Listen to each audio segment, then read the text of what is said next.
All right. Good afternoon and happy Friday. Today, my guest will be Eda Musurnu, Director of OCHA's Crisis Response Division, and Altaf Musani, Director of Emergency Health Interventions at the World Health Organization. They will join us shortly from Panama to brief on their recent mission to Cuba. I have an appointment to announce. The Secretary General announced today the appointment of Jeanine Hennis-Plasschaert of the Netherlands as his new Undersecretary General for Safety and Security. She will succeed Gilles Michaud of Canada, to whom the Secretary General expressed his utmost gratitude for his leadership and tireless service to the organization amidst the challenges posed by the increasing complexity of crises. Ms. Hennis-Plasschaert brings to the position more than 30 years of experience in diplomacy, mediation, and international security. She has served since 2024 as the United Nations Special Coordinator for Lebanon, working with national, regional, and international actors to advance stability in the face of compounding domestic and regional crises. She also served as Special Representative of the Secretary General for Iraq and head of the UN Assistance Mission for Iraq from 2018 to 2024. She was also Minister of Defense of the Netherlands. We'll share her bio. This morning, the Security Council members held an open session on Syria. Briefing via VTC, Deputy Special Envoy for Syria, Claudio Cordone, said that he hopes to soon reach an understanding with the government on broad areas for cooperation, building on proposals made in March and the valuable discussions held since then, as well as on the relocation of the Geneva-based staff to Damascus. Mr. Cordone said that he will return to Damascus next week to advance discussions on the transition and his office's role in supporting it.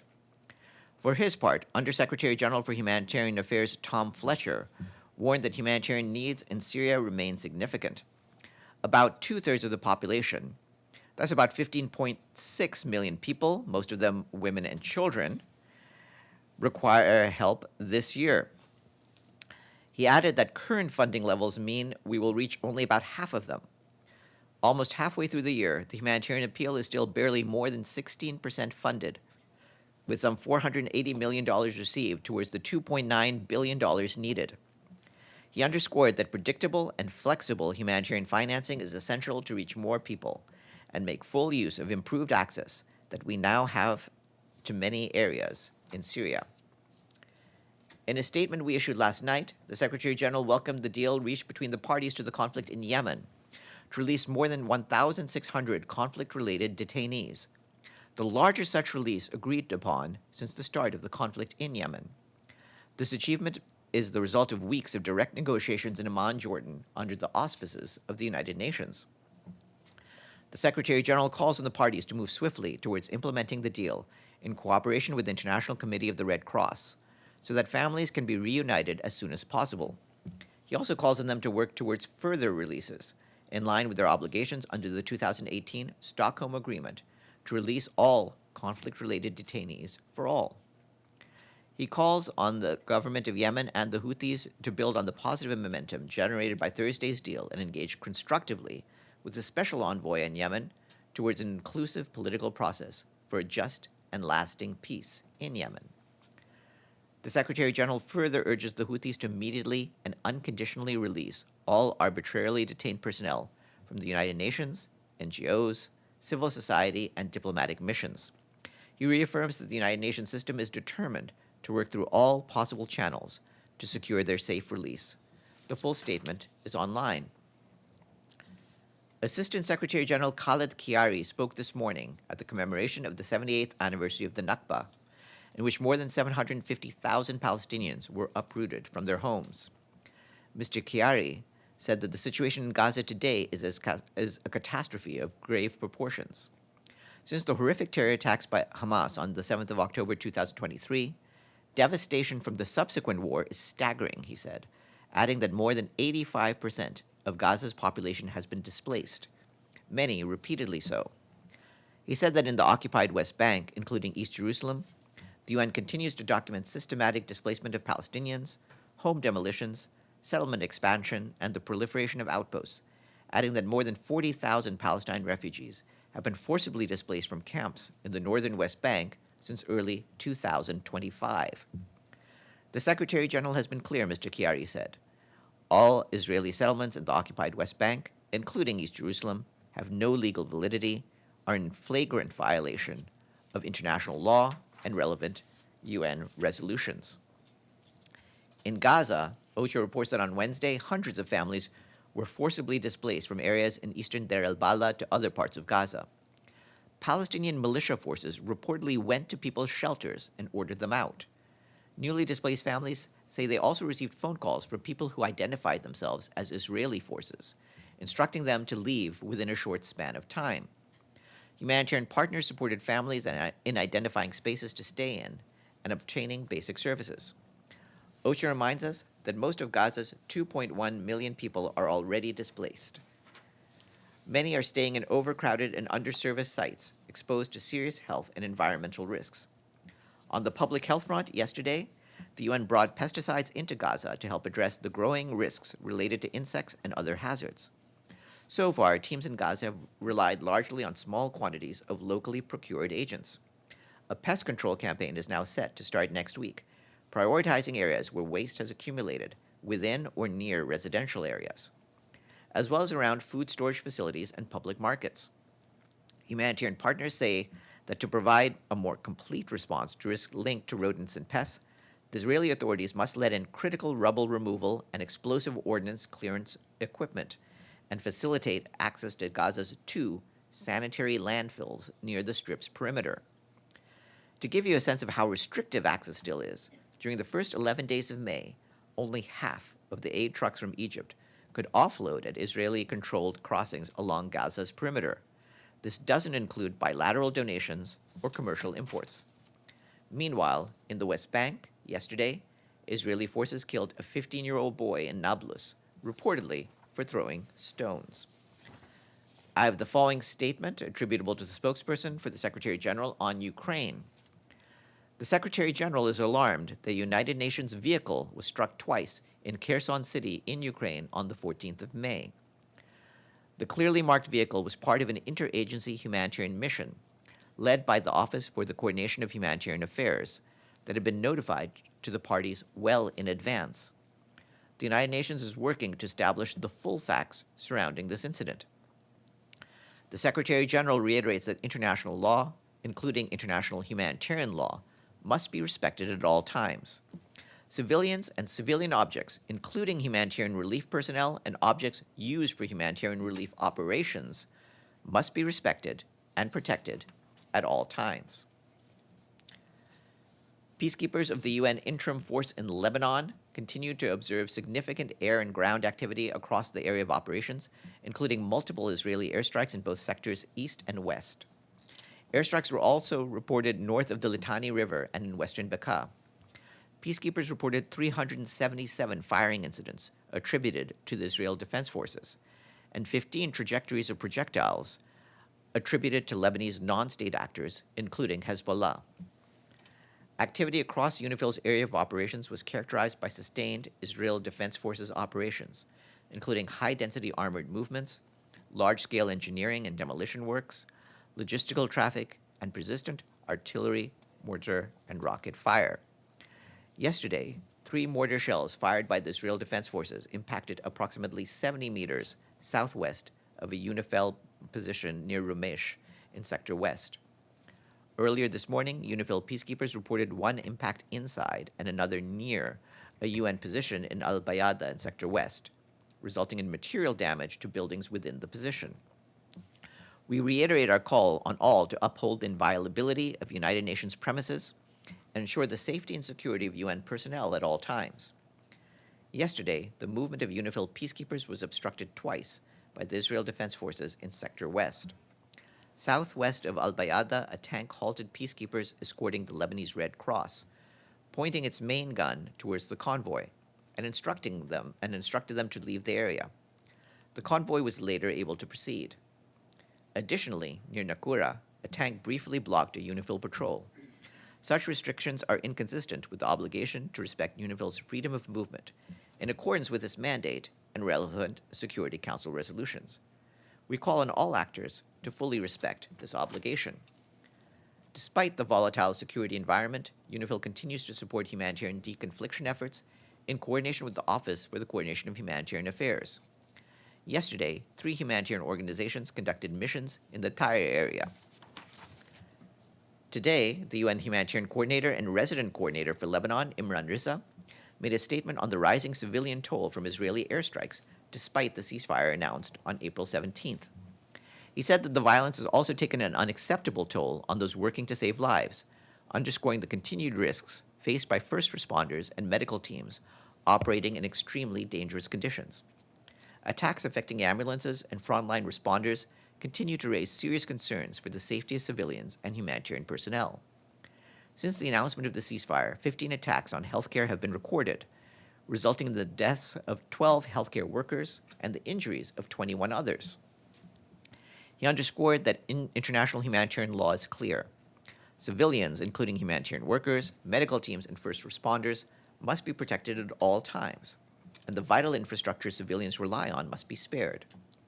All parties must facilitate rapid and unimpeded humanitarian passage to civilians in need. Displacement orders were also issued yesterday for 5 villages located in hard-to-reach areas in the Bekaa Governorate, as well as for 3 villages in the South Governorate, some of them for the first time since the escalation began. Additional displacement orders were issued today in Tyre district, reportedly forcing at least 2,800 Lebanese and 2,560 Palestinian refugees to flee. Despite insecurity and access constraints, humanitarian partners, in close coordination with the government of Lebanon, continue to scale up assistance. Since March 2nd, partners have distributed more than 9.5 million hot and cold meals to conflict-affected people, alongside more than 166,000 blankets and 127,000 mattresses to support displaced families across the country. We've told you in the past weeks about the deteriorating food security situation in Somalia.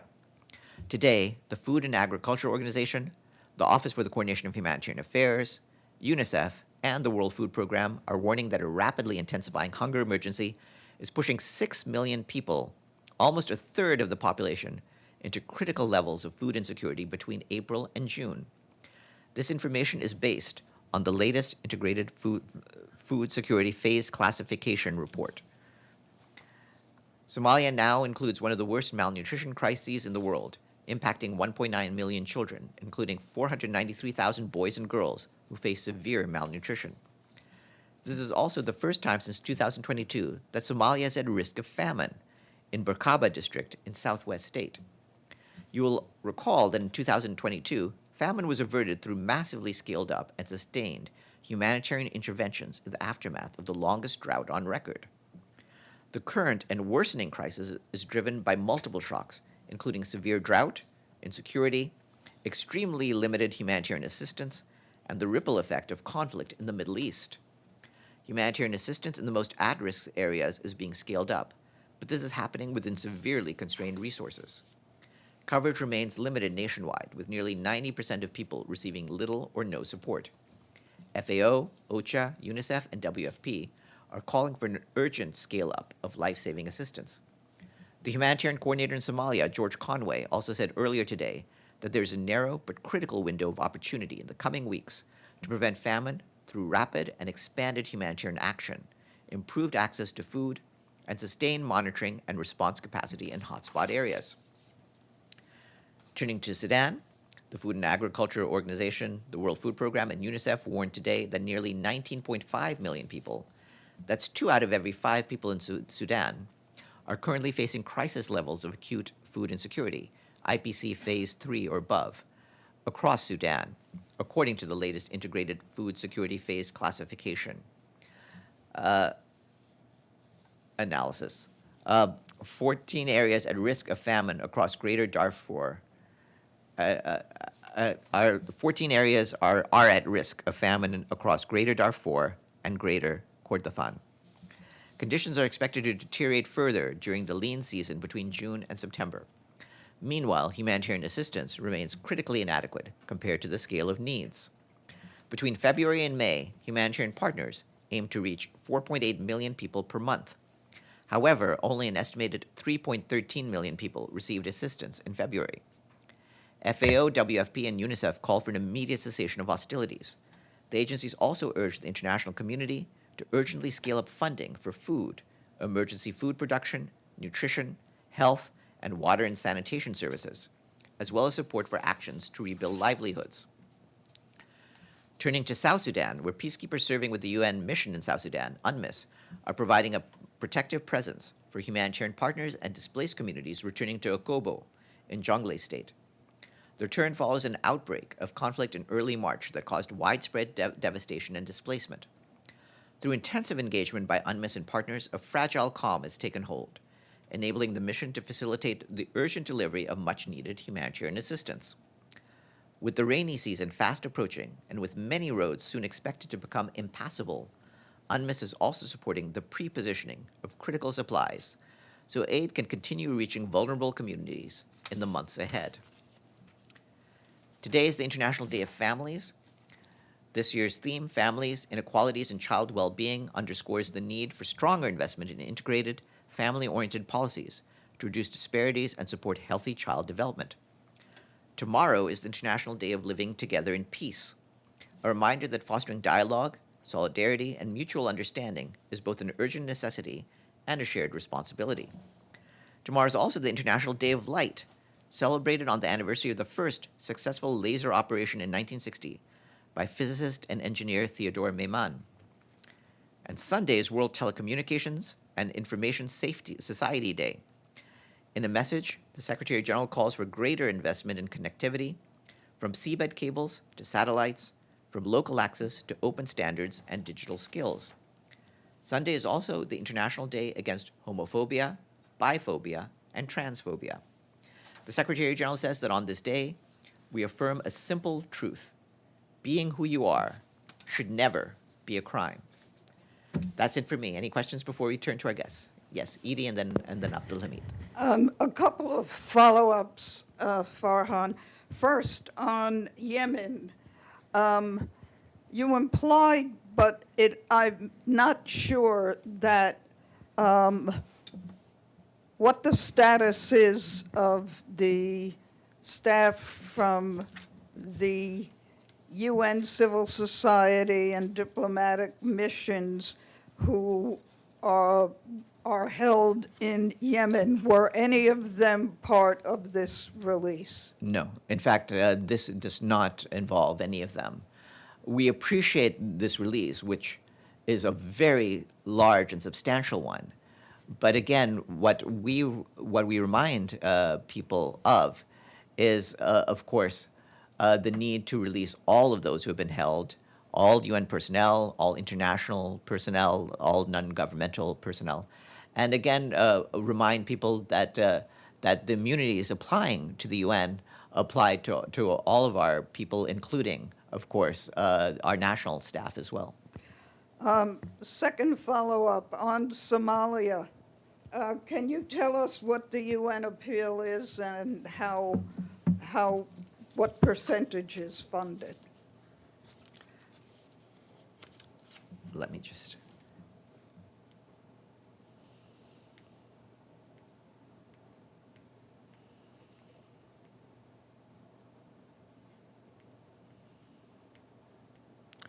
Hold on one second.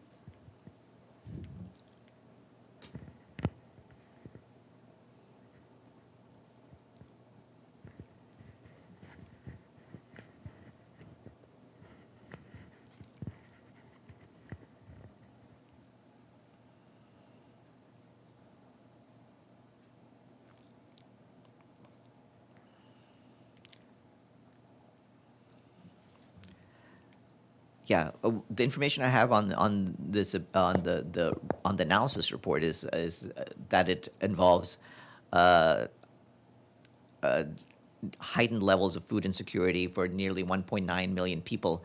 It does not. I don't have on me the latest figures on how much of the Somalia appeal is funded. We'll try to get back to you on that. Okay, and third.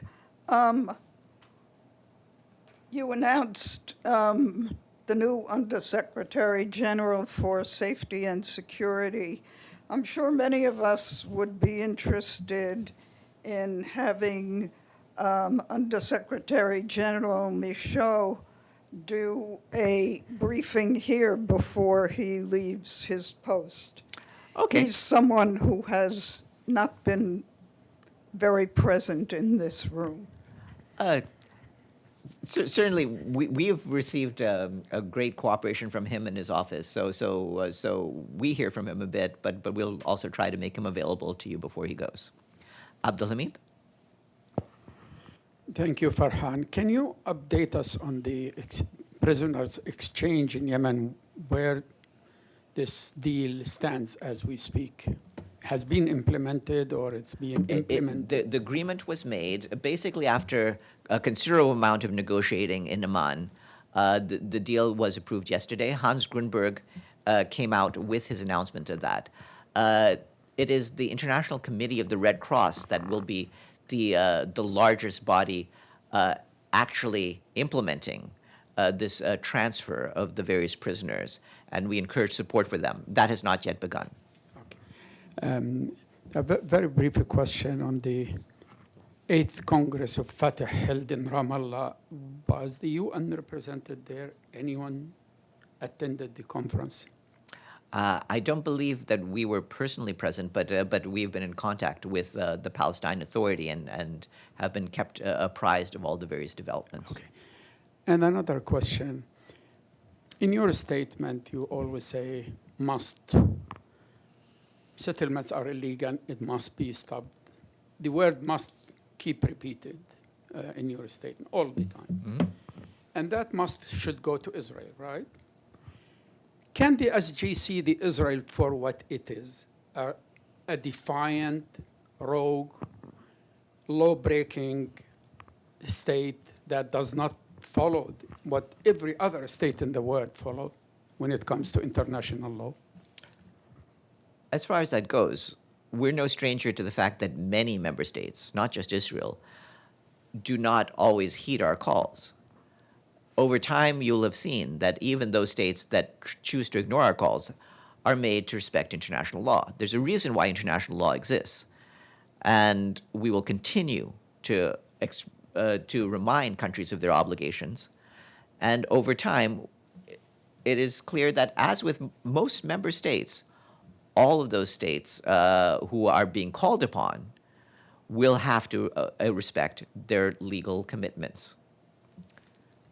You had a question? Yes, just a quick clarification. Hold on one second. I lost it somewhere. But on displacement in Gaza, is this due to Palestinian militia or IDF, or do we not know? What the information we have is, as I mentioned just now, that on the one hand, we were told that Palestinian militia forces went to people's shelters and ordered them out, and that some of the families who had been displaced told us that they'd received phone calls from people who had identified themselves as Israeli forces. Yes, Islam. Thank you, Farhan. Just to clarify, you give an example about how restrictive access was from the Egyptian border to Gaza, and you said half of the 8 trucks from Egypt could offload. Any number of trucks, like how many trucks you are talking about? I don't have the overall numbers, but our logistics cluster has regular data on its website, so you can look to the website to see daily what's happening there. But in the first 11 days of this month, basically 1 in every 2 8 trucks were able to offload from Egypt. And what we the information we have on that is that's due to both the limited number of crossings, the operation times, the Israeli requirement to offload and reload all truckloads, and so that all of those factors have limited the volume of supplies going in. Yes, Pan. Thank you, Farhan. The third round peace talks between Israel and Lebanon kicked off in Washington, D.C. yesterday. I wonder if there were any UN officials present at the meeting. No, these are not our talks, but we are keeping in touch with what the results of those talks are. Thanks. And with that, let's go to the screens.